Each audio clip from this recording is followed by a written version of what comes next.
Hi friends, I am Dr. Pasim Rathod. I have done MD in Pharmacy Medicine. Today's video will continue with alcohol poisoning. In that we will discuss about mainly of drunkenness, that is examination of a person who has come for examination for drunkenness case. By definition, drunkenness is a condition produced in a person who has taken in a quantity sufficient that, so he has taken quantity in such a quantity that he has lost control. So he, because of consumption of increased quantity of alcohol, he has lost control on his faculties to such an extent that he is unable to execute safely the occupation he is present. So he has lost control on his any occupation or any work he was doing, and because of alcohol he has lost control of occupation which he was engaged at the particular time. So this is the crux of definition of drunkenness, that he has to consume the alcohol in such a quantity that he may lose control of his faculties to such an extent that he is unable to execute the occupation in which he was engaged at the particular time. So to diagnose, clinically diagnose, it depends upon different combination of number of symptoms and signs, and there are no single sign which peculiar to of alcohol except the odor of alcohol which comes from the breath. Some mentally unstable subjects, epileptics, and those who have suffered severe trauma at some earlier date may also show excessive reaction to some amount of alcohol. So that's also possible. So because of that, we have to be very careful in diagnosing whether the person is drunk because of alcohol or some other conditions.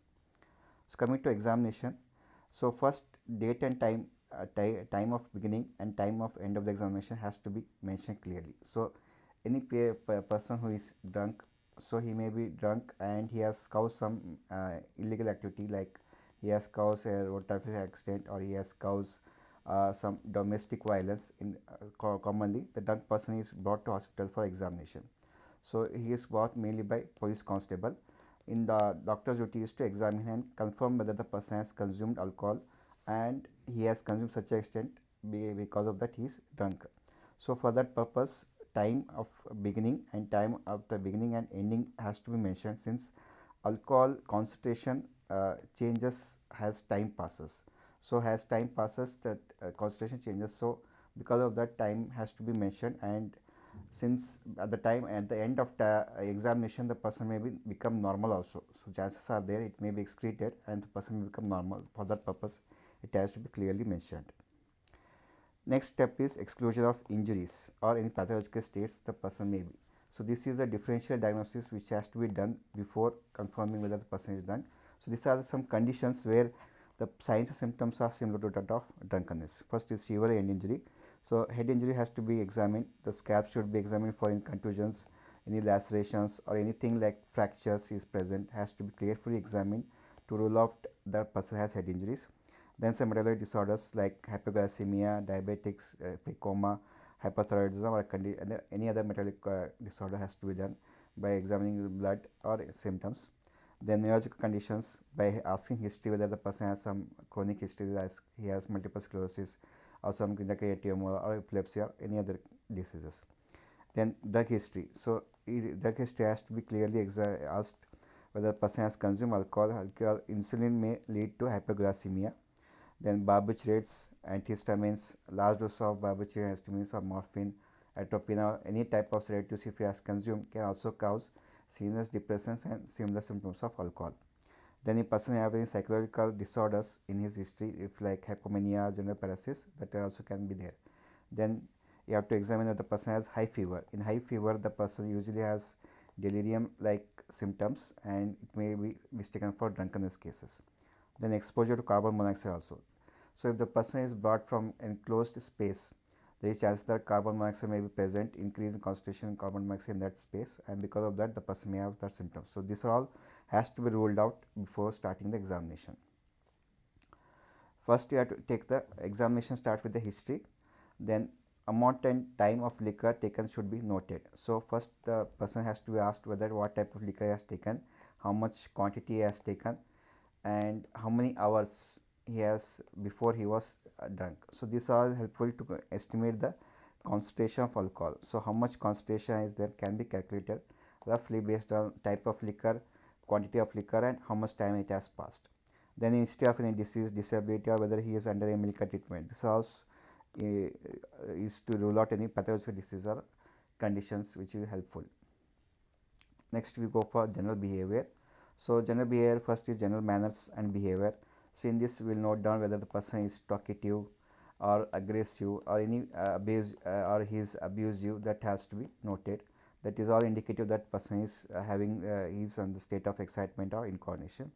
Then state of dress, whether the person has there is presence of slobber on the mouth or clothing, or vomit is present on the clothes, or person has soiled his clothes by excretions, that has to be noted. This is all possible if the person has consumed alcohol in large quantities, and because of that person may lose the bowel control also. Then you ask for speech. Here you should note the type of speech, whether it is thick or normal speech or slurred speech or over precise. This can be done by conversation. So you just make a conversation with the person like history talking, and just by asking certain questions also you can come to know how the person is speaking. And this is one of the earliest sign of incoordination also. If there is a blurring of certain consonants, is one of the earliest sign. So the person is unable to correct certain words, so correct, or he loses some consonants, then it indicates that person is early stage of incoordination. Then self control. Note whether he is able to control himself in response to demands made on him by examiner. So whether the person is like, if the person is asked on the walk on the straight line, he is able to walk or not, or Sritmakabas like pick up sound and observes whether he is able to do, he is obeying or not. So these are obeying, he whether he is obeys or not, it also indicates of behavior and all the control. Next we go for memory check and mental alertness.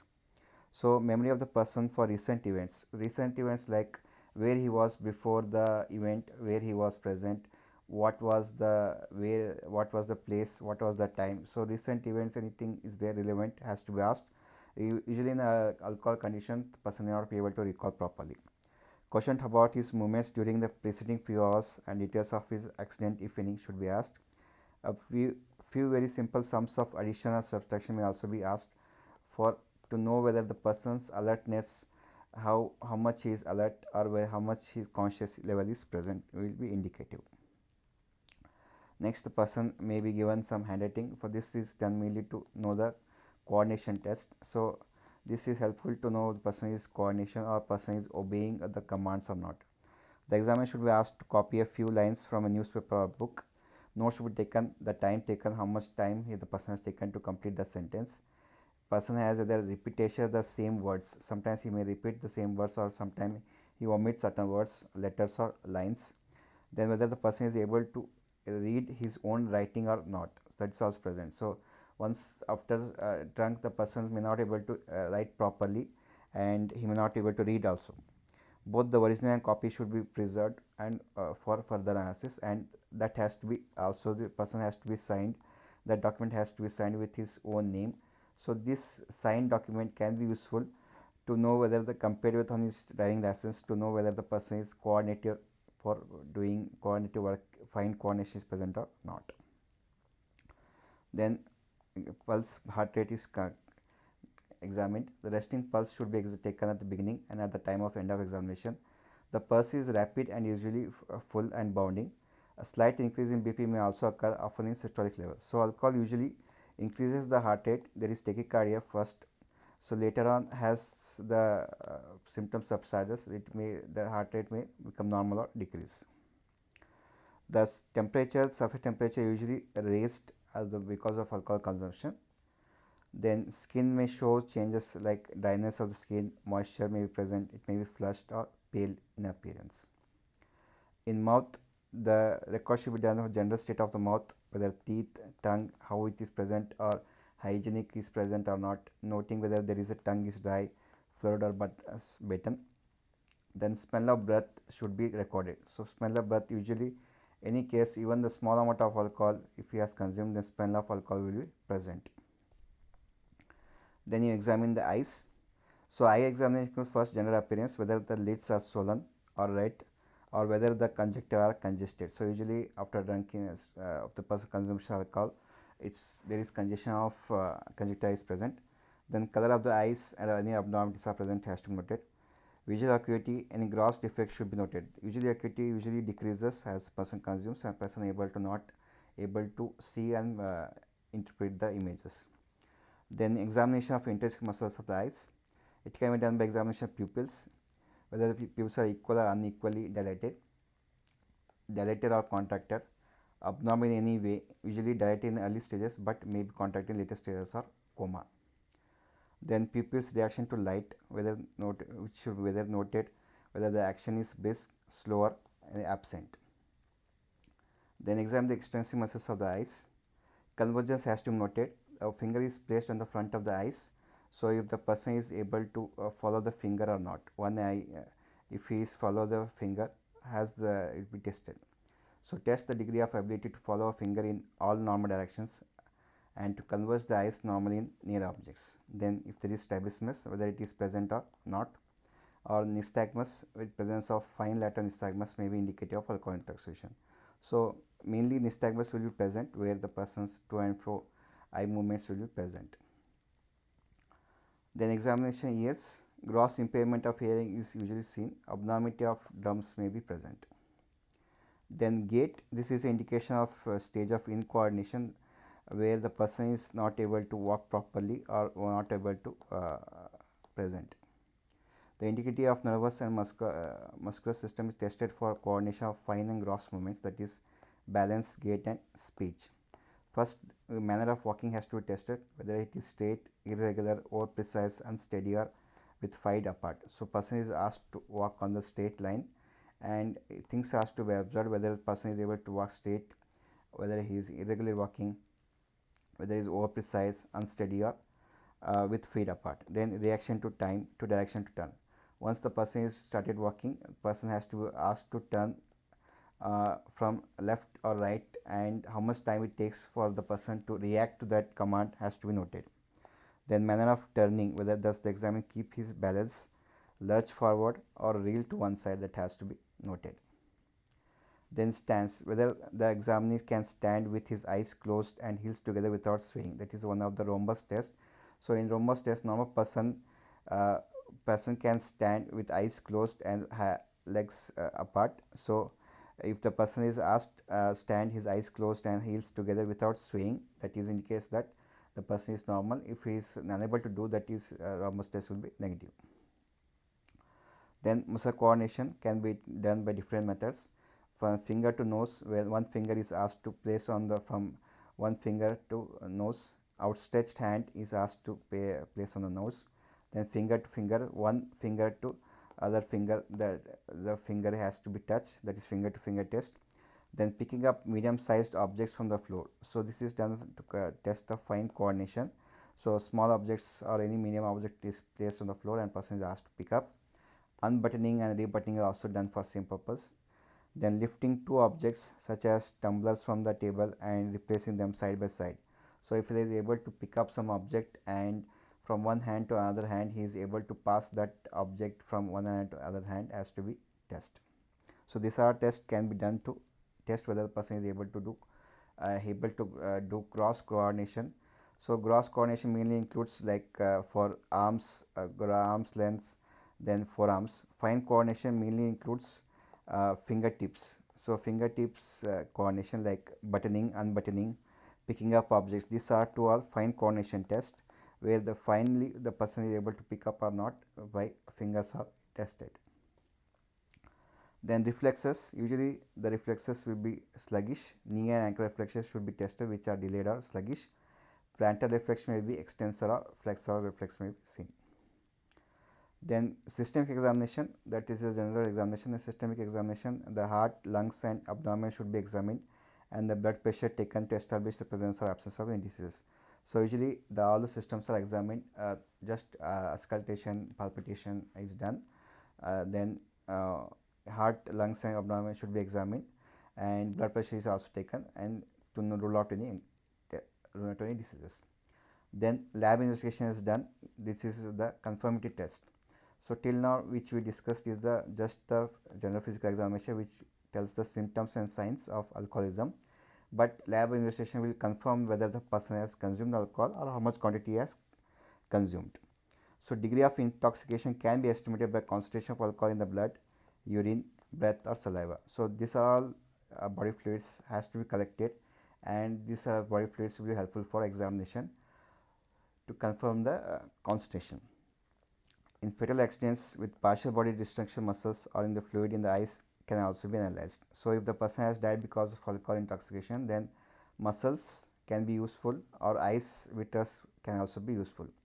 Vitreous humor and urine are protected from putrefactive processes for longer period of time and do not contain much glucose. For that purpose, vitreous and urine are preferred in case the person dies because of dies and is unable to blood is not able to recover it. Come to blood examination. So blood is the very important taken for lab investigation to estimate the alcohol, and is the most suitable and most direct evidence of concentration of alcohol in the brain. So disadvantage of blood is that it may be difficult to collect from uncooperative person if the in a live patients. Consent of person is necessary to collect the blood, and substances like acetone, paraldehyde, etc. when present in the blood are estimated as alcohol. So that's a three disadvantage of examination of blood. Coming to collection of blood, in normal, if the person is alive, for the collection of blood, spirit should be avoided, since spirit is a form of alcohol, has to not be used on the skin. It may alter the results. So spirit is not used for cleaning of the skin. A solution of 1:1000 mercury chloride or soap or water is used to clean the surface. The blood should be preserved by addition of 100 mg of sodium fluoride and 30 mg potassium oxalate for 10 ml, followed by thorough shaking. So this prevents the breakage of glucose and also prevents the bacterial growth. Or 50 mg phenytoin mercuric nitrate or sodium acetate can also be used as preservative for 10 ml blood or urine. So sodium fluoride, potassium oxalate, sodium acide, polynic chloride are other preservatives used for collection for alcohol. So for specific for alcohol, these preservatives are used so that do not alter the findings. After collection, a screw cap is placed. Glass bottle of universal size is suitable. So usually glass bottle screw cap is used. Airtight should be present. The container should be tightly clamped and sealed to prevent loss of alcohol by evaporation. Since alcohol is volatile, it may be evaporated, so the cap should be tightly placed. It should be labeled with name, date and time of taking the specimen. Rubber stoppers should be avoided since it can alter the results. If they are not transmitted at once at laboratory, they should be refrigerated but not should be frozen. So if it is not taken immediately, they has to be preserved, or it should be placed in the fridge, but they should not be frozen. Then postmortem, in case of person has died because of alcohol poisoning, then in postmortem cases, since blood is not present in blood vessels, the best place to obtain blood is from femoral or iliac veins or from axillary veins. Free blood should be avoided. Free blood in pleural or pericardial cavity should not be used, as false high results may be obtained due to gastric alcohol diffusion after that. So usually if the person has consumed alcohol, if the alcohol is present in the stomach, it may diffuse into the cavities, and it may be accumulate in the pleura, pericardia or peritoneums. For blood purpose, free blood should be avoided, and only blood present in the veins, femoral or iliac veins should be used. In embalmed bodies, alcohol can be estimated either in the vitreous or muscles. Erroneous results can be obtained due to hemolysis, clot formation, postmortem diffusion from other body fluids, and tissues who are not properly preserved, and in putrefaction cases also error can occur. False blood alcohol levels which in excess of 0.1 mg% may be produced if autopsy blood samples are stored at room temperature for more than 1 week. If the body blood is not preserved properly, there is error of 0.1 mg% can also occur. Coming to urine examination, urine has about 25% more water than the equal volume of blood, and so its concentration of alcohol would be about 25% higher than the blood collected at the same time.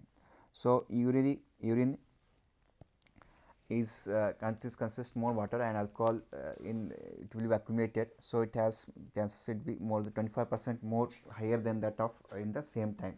So if the same time alcohol and blood is collected, the concentration of alcohol in urine will be more than 25% more. It also depends whether the bladder was had urine before or empty. So in case if the bladder was empty and that is after few hours of consumption of alcohol, few minutes, then the alcohol will be less. So if the bladder is already full and the person started consuming alcohol, then the alcohol concentration will be less. So that's how it changes. So if the bladder is empty, then alcohol concentration more, but if the person has consumed alcohol in the full bladder, then alcohol concentration will be decreased. So for that purpose, two samples are important. Two samples are collected before start of examination or the end of examination, and this is preferable to know the how much the blood is how much alcohol is present in blood and how much has been started to excreted. Urine and blood has a ratio of 1.3:1, that is, if there is 1 ml in blood, then 1.3 will be present in urine. So that's how the ratio is present. So 1.3:1 usually accepted when urine and blood are in equilibrium. So this is achieved only when cases equilibrium is achieved. So equilibrium is the condition where the blood starts to rise and equilibrium is reached and it decreases. So there is a blood alcohol concentration. Once the person start consuming alcohol, it slowly rises and it remains equal for stronger time. That time it will be equilibrium and reach that time when it is 1.3 to 1. Multiplication of alcohol concentration in second urine sample by 0.775 gives an approximate value of blood alcohol level. So this is a rough estimate where just by multiplying 0.75 of the second urine sample can give the approximate value in blood. If the person had died in postmortem urine, alcohol concentration exceeds that of the blood by more than 25%, indicates that higher blood alcohol must have existed during life than was found in autopsy. So if the urine in postmortem urine there is 25% more is present, that indicates that the person may have consumed in blood, the concentration is less, then it indicates that person may have consumed a large amount of alcohol. If the postmortem blood alcohol level equals or exceeds that of postmortem urine alcohol concentration, the subject was probably in the absorptive phase at the time of death and probably less than 2 hours had passed since the consumed his last drink. So if the alcohol in the blood and urine is equal, then indicates that the person may have consumed within 2 hours of person may have died within 2 hours of consumption of alcohol, and also he was in absorptive phase. For that purpose it is same, that is one indicator. If the blood alcohol and urine alcohol is difference is 25%, it is more, that indicates that there may be higher, the person alcohol concentration may be usually higher, may be consumed lot. Disadvantage of urine examination: the time lag before equilibrium between blood and urine is reached, it is very large and it is cannot be determined. Urine alcohol concentration may show higher by 20 to 30% if specimen examined is secreted from the blood at time earlier period. So based on how when the blood urine was secreted, that changes, and there may be about 20 to 30% change may be present. Alcohol may pass through the lining of the bladder in either direction, both in life and after that. So that's also one reason. So if there is alcohol is present in the urine and after death the alcohol in the extracellular fluid or outside the bladder is less, then alcohol may diffuse and the concentration may change. That is also another disadvantage of urine. Coming to estimation of concentration of alcohol using Widmark's formula. So Widmark proposed a formula which can useful for estimation of alcohol concentration or alcohol that grams of alcohol in the blood. So the formula is A is equal to PRC, where A is the weight of the alcohol in grams in the body, P is the body weight in kgs, C is the concentration of alcohol in blood in milligram per kg, and R is the concentration constant, which is 0.68 for men and 0.5 for women. The sex difference due to difference in fat and water ratio is present. For similar urine analysis, the formula is A divided by A equal to 3/4 of PRQ, where Q is the alcohol concentration in milligram per Q. So we can note it that A is PRC is there. So A is actually the alcohol in grams and P is the weight, person's weight, R is the constant, C is the concentration of alcohol. So using this formula we can roughly estimate the concentration of alcohol. So we can calculate the concentration of alcohol in the person if we know the amount of alcohol the person has consumed. So if you know the alcohol grams, we can calculate the concentration. So concentration will be equal to A divided by PR. So using this formula, we can calculate the concentration of alcohol, that is whether it is 25 milligram percent, 30 milligram percent, that can be calculated. So let's see the one example. So in this example, there is a 180 kg male which has consumed 300 ml of wine. So if we want to calculate better concentration, first we have to calculate the grams of alcohol he has consumed. So we know from first video that we can calculate the gram by alcohol using this formula, where gram of alcohol is equal to alcohol, that is the concentration volume of alcohol in that in liquor. So in wine usually we assume that is 50%. So 15% is the weight by volume of alcohol multiplied by the amount of alcohol he has consumed and multiplied by density of alcohol. So density of alcohol in liquid. So that is the formula we can use. So by using that formula, grams of alcohol is equal to 15 by 100. So 15 by 100 for weight by volume of that drink, multiplied by density of alcohol in liquids, multiplied by amount of alcohol he has consumed. So 15 by 100 into 0.789 multiplied by 300 ml gives about 35.5 grams. 35.5 grams of alcohol he has consumed. So this gram can be applied in the Widmark's formula, that is A is equal to PCR. We already know A, we know the weight, that is 80 kg. We don't know the C, that is concentration of alcohol person has consumed. So after 300 ml, how much concentration is present in blood, we have to know. So we can apply on the C. So to know the C, we calculate A, we come to know that 35 grams, which has to be divided by PR, that is P is the weight of the person, that is 80, multiplied by R, which is constant, is 0.68. So that comes to 35.5 divided by 80 into 0.68, what roughly about 45 or 46, and then that comes to 0.652 grams per dl. So 0.652 is the gram per liter. To convert into milligram percent, we divide by 0.652 is the milligrams. So we divide by 1000, it comes to milligram percent. So 0.652 comes to and multiply by 100, divided by again first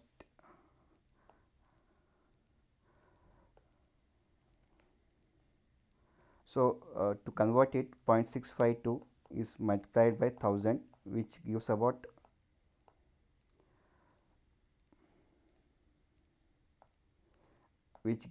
in milligram per percent, and which when divided by 10, which gives into 65.2 milligram per dl or 65 milligram percent. So this person 80 kg male consumed 300 ml of wine, roughly concentration comes about 65 milligram percent. So usually it is present in the first stage of alcohol, stage of excitement, it will be present. There is one more calculation, that is back calculation, which is based on the sex, size, obesity, drinking history, completeness of absorption, timing, amount, nature of meal taken, which all alter the parameters of calculation. So this provides a table where they provide the alcohol concentration in different liquor, time consumed, if I say 20 kg per percentage, and how much time, how much ml has to be consumed. So this gives a rough back calculation, but there is a wide margins of error, up to 50 to 100 milligram percent are possible. A rule of thumb is that if 30 ml of 80 degree proof liquor is consumed, then alcohol concentration is 25 milligram percent. So this is again not useful much. We can use Widmark formula roughly bedside. So bedside we can just ask the person how much he has consumed, and we calculate the grams of alcohol he has consumed, and using Widmark formula of A is equal to PCR, we can calculate the C, that is by A divided by PR, and roughly alcohol concentration be determined, and we can determine the how much he has, which can be helpful for determining signs and symptoms and treatment. Then blood tests are done using different methods, like the Kozak test and Cavett test. Kozak and Hina test is a macro method where alcohol is distilled in current of steam, and steam is passed through a reagent which traps the substance and alcohol in condensate, determined by reduction of dichromate. Cavett method is a macro method of determining blood alcohol in the blood, Other methods includes alcohol dehydrogenase method, headspace or direct injection gas chromatography, enzyme spectrophotometric assays, oxidative techniques. So these are all techniques are present. They measure alcohol in how much concentration is present. So they calculate in milligrams accurately how much milligram they are present in the alcohol can be calculated by chromatography. For medical purposes, the most desirable is gas chromatography, which specifically can ascertain that how much the blood alcohol concentration is present. So rough calculation is not necessary. Accurately, if you want, then gas chromatography is useful. Bedside test to confirm whether the blood is consists of alcohol can be done. So to know whether the alcohol is present in the blood or not, we can do a blood test, where bedside test, where test tube place 1 ml of unknown substance is mixed with 1 ml of acetic acid and 1 drop of sulfuric acid, and it is heated gently for 1 minute. Then if the strong fruity odor is present, it indicates that the blood has alcohol. So just take the amount of liquid, any liquid like urine or blood, mix with 1 ml of acetic acid and 1 drop of sulfuric acid, and if fruity odor comes, that indicates it has alcohol. Next, blood after blood and urine, other mode of determining the person is drunk is the breath test. Breath analysis machines are present which operate on the principle that alcohol absorbs the radiation in infrared region of spectrum, and that the amount of infrared light absorbed by the vapor is proportional to the concentration of alcohol in that vapor. So usually the breath is passed through the infrared light, and how much the infrared light is absorbed is detected, and that indicates the how much concentration is present. 2100 to 2000 ml of alveolar air contains about same amount of alcohol has 1 ml of blood.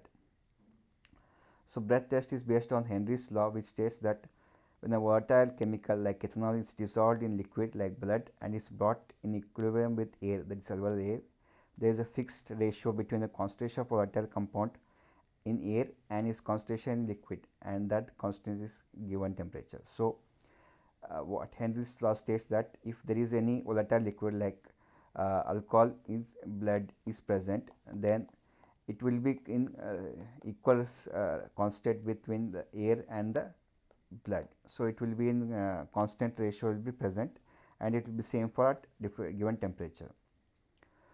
In breath test, the person is asked to blow the air into the apparatus. Breath analyzer is present. Most sophisticated versions have based on fuel cell sensing, electrochemical oxidation, microprocessors have there. The estimation of stage of alcohol absorption, distribution, the estimation can be made from analysis of 2 or more serial specimens from the same individuals at some known intervals of time. Fast pulses are also present when person has hyperventilating or has done violent physical examination, or if there is emesis or regurgitation of stomach contents, or erectations or belching, or drinking of alcohol within few minutes of time of the performance test, or under these conditions false negatives are results may be obtained. Then saliva can also be used to determine the blood alcohol concentration. Mouth should be thoroughly washed with water, and about 5 ml of saliva collected in test tube containing 10 mg sodium fluoride and is examined for blood concentration. Vitus, it is usually useful in case of postmortem where the person is dead, and if the blood is not available, Vitus is helpful. At equilibrium, for every unit of alcohol in blood, there are about 1.2 units of alcohol in Vitus, as it has high water content. So 1:1.2 is the ratio in blood and Vitus. It does not change after death due to putrefaction also. So it resists putrefaction. It is helpful for determining alcohol. Coming to confirming whether the person is drunk or not, there are usually no difficulties in diagnosing the extreme cases. In extreme cases, just by alcohol, breath and other signs is very increasing. Problem arises when there is marginal cases, and in those with intermediate degrees in disturbance of behavior. Also, it is very difficult to determine whether in case of chronic alcoholics who can resist, who have tolerance even if large doses of alcohol is consumed. So, usual symptoms include strong odor of alcohol in breath, loss of self-control, cleanness of intellect, person is unsteady gait, vacant look, congested eyes, sluggish and dilated pupils, dry lips, increased pulse rate, unsteady or thick voice, talks at random and lacks perception of passage of time. So these are all usual symptoms which confirm the diagnosis of drunkenness. Then blood alcohol. which also helps for determining the positive results. It is helpful to know the concentration of alcohol circulating in the body. It is helps to determine whether within fairly wide limits how much alcohol must have imbibed within a certain period of time, to assist doctor in confirming his suspicions, enable the court to appeal clinical diagnosis, and to serve as a resolve conflicting reports given by the non-medical witnesses. So, blood alcohol is very helpful for because of it confirmed tells the person is drunk, and also helpful doctor for confirming his suspicions. Sub the diagnosis is depends on susceptibility also. Some young persons or those unused to drinking will be affected by much lower levels of alcohol than the average person. So, if the person is first time drinking, so even just 30 milligram percent alcohol concentration in the blood may have severe symptoms. So, that is why it is very susceptible. Some persons, whereas alcoholics who has tremendous tolerance do not have same effects. So, if the person is chronically alcoholic or person is can tolerate the alcohol, even at 150 milligram percent, the person may behave normally and may not show any signs. So, only the blood will confirmly tell. Then certain psychological reaction also affects the diagnosis. The individual psychological reaction to the acute alcohol intoxication is very variable. It has been established that some individuals remain sober at a very high blood alcohol level, and a chronic alcoholic with a blood level of 150 milligram may appear sober, though there is impairment in reflexes, visual acuity, memory, concentration, and judgment. So, the person's reaction to the alcohol is also different. So, if the person is chronically alcoholic, even at 150 milligram percent, though there is reflexes in coordination is all lost, the person may behave normally. Disadvantage of physical examination of drunkenness. The medical examination is extremely subjective and differs based on the person who is examining. As the medical examination is usually conducted some considerable time after the accident, it will be very difficult for doctors to dogmatize about the accused condition and capacity or time of accident. So, the time the how is examined differs, so because of that the signs symptoms will differ. If an arrested person suffers from fear or acute anxiety, often complicated by fatigue states, the signs may simulate drunkenness. So, even the person in case of anxiety because he is arrested, he may show some signs similar to that of alcohol that will be difficult to differentiate. Coming to opinion, how the opinion is given, it is based on if the blood alcohol concentration is known, if it can be determined, if 10 milligram percent the person is sober, 10 to 80% is drinking, 80 to 40% is under the influence of alcohol, 150 to 300 person is intoxicated, 300 to 400 milligram percent person is stupor, more than 400 milligram percent the person usually goes to coma and death. So, this is just if the blood alcohol concentration of alcohol is known and just how drawn. Clinically, just by under the influence indicates that signs should include that person has flushed face, dilated or sluggish pupils, euphoria, loss of restraints, thickness of speech, carelessness, recklessness, incoordination, staggering or sudden turning. This all should be present. There should be signs of changes in the eyes, person's coordination should be lost, person is able to not thick his speech should be present, which indicates person is under the influence. In drunk state, symptoms of flushed face, dilated or inactive pupils, rapid movements of eyeballs, unstable mood, loss of restraint, clouding of intellect, thickness of speech, incoordination, staggering gait with reeling and lurching when called upon, making sudden turns also. The person will fall up severe cases just by has a staggering gait. Very drunk includes flushed face, pupils inactive, contracted dilated, mental confusion, gross incoordination, slurred speech, staggering, reeling gait, person has tendency to lurch and fall or also has vomiting stage. That is very drunk. So, this signs symptoms as very vaguely classifies the opinion. Usually based on concentration, the person is either is under the influence or not under the influence. That is the only thing we can determine. Under the influence, the person has symptoms of flushed face, incoordination will be present. Not under influence, only the breath may be present or person is just sober. So, it will be about 10 to 30 milligram percent, the person will be there is no symptoms, just there will be breath may be present. In coma state, usually there is rapid pulse, rapid subnormal temperature, strenuous breathing, deep unconsciousness, contracted pupils. So, this is seen after 300 percent. Usually the rapid pulse will present, temperature will be subnormal and will be unconscious. These are my references. Thank you.